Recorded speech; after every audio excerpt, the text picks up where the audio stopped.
In the world of sterile processing, some skills get all the attention. But today, we're diving deep into one that's easy to overlook but is absolutely fundamentally critical: how to assemble a surgical tray correctly. And believe me, this is about so much more than just being neat. This is a core part of patient safety, and we are going to go through the definitive guide to nailing it every single time. So let's just start with a statement that might be a little jarring. Most sterile processing techs assemble surgical trays wrong. I know, that's a pretty bold claim, right? But the reality is, one small mistake, a tiny little oversight, has the power to compromise an entire surgery. The stakes just couldn't be higher. And here's what's really wild, and honestly, kind of concerning, is where these problems come from. We tend to point fingers at the sterilizer machines or the chemicals, but a surprising number of sterilization failures, they get traced right back to simple human error during the prep and assembly phase. It's this hidden problem, and it's happening right under our noses. And that's what makes it so dangerous. A sterilization failure is completely silent. An improperly assembled tray looks pretty much identical to a properly assembled one. There's no alarm that goes off, no flashing red light. The mistake is invisible, and way too often, it's not discovered until it's far, far too late. Okay, so let's break down the anatomy of this failure. Look, this is not about people not trying hard enough or having bad intentions. Not at all. It's about tiny, almost microscopic details that get overlooked, but have massive, massive consequences. Good intentions are great, but they just aren't enough when a patient's safety is hanging in the balance. And this image just says it all, doesn't it? On the left, you've got what we see all too often: the overcrowded tray. Instruments are piled up, they're touching each other, and that completely blocks the sterilant from getting to every surface. Now, look at the right. That's a properly spaced tray. See that? There's clear space around every single tool. That allows for full, direct exposure. That small difference is literally the difference between sterile and non-sterile. Usually, these mistakes fall into one of three buckets. We call them the silent failures. First up, wrong orientation of an instrument. Second, those overlapping instruments we just talked about, the ones that create shadows where sterilant can't reach. And third, and this is a big one, just rushing through the final checks.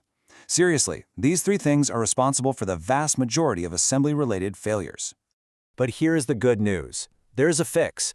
There's a blueprint for patient safety, a really clear, actionable way to stop these failures before they start. So let's break down the 6 essential steps to get there.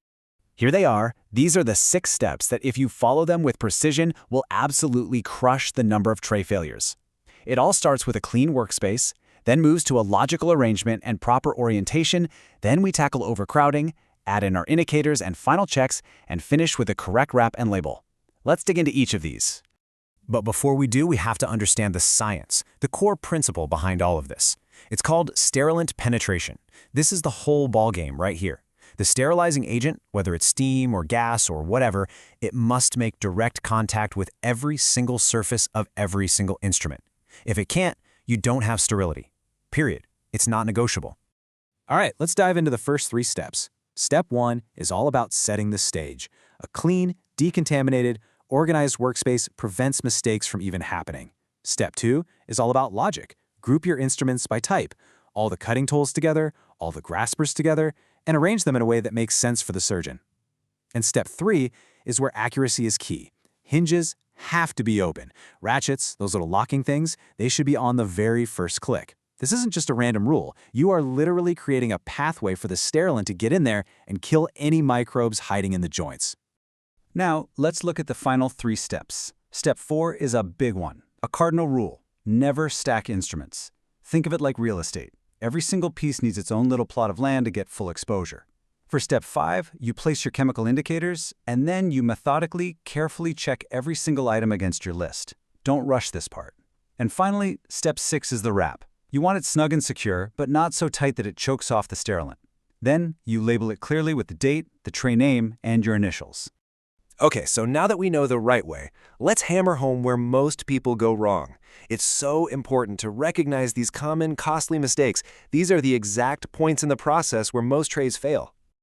This table just lays it out perfectly. Look at the first mistake: closed hinges or ratchets. The consequence? Sterilant gets blocked from critical surfaces. The correction? So simple. Just make sure they're always open. Next, overlapping instruments. We've talked about this. It creates those shadows where nothing gets sterilized. The correction? Give every tool its own space. And rushing the checklist? Oh man, that can lead to missing instruments, which can delay or even stop a surgery midstream. The solution is always to be methodical and focused. So what does this all boil down to? What's the big takeaway here? It's really about adopting a new standard for yourself. It's a professional mindset where the goal is never, ever speed. The goal is unwavering precision. And this is the philosophy that has to guide every single tray you touch. Assembling a surgical tray correctly is about precision, not speed. Think about it. Rushing might save you a few seconds, but precision saves lives. And this is what that commitment to safety actually looks like in practice. It's precision in every single movement. It's creating a logical layout. It's ensuring the correct orientation and demanding ample spacing. It's double-checking your indicators and finishing with a perfect wrap. These are the pillars. This is what supports a perfectly sterile tray and proves your dedication to your work. So, the goal is to take this information and put it into action in your daily work. I want to leave you with a question to really think about. Based on everything we just covered, which one of these steps will you double-check first on your very next tray?